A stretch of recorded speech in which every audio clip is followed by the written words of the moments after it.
Hello everyone. Welcome back to Guide Pro. In this video, I will show you how to fix a black and white screen in Windows 11.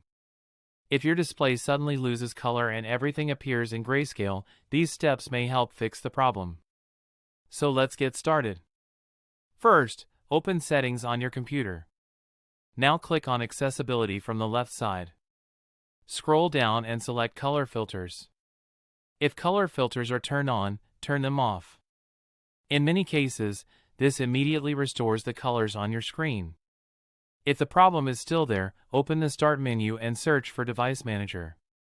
Open Device Manager and expand Display Adapters. Now right-click on your graphics driver, then select Update Driver. Click Browse My Computer for drivers.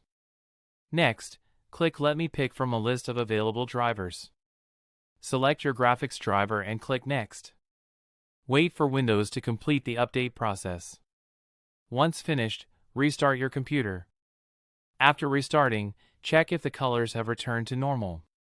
So this is how you can fix a black and white screen in Windows 11. If this video helped you, make sure to like the video and subscribe to Guide Pro.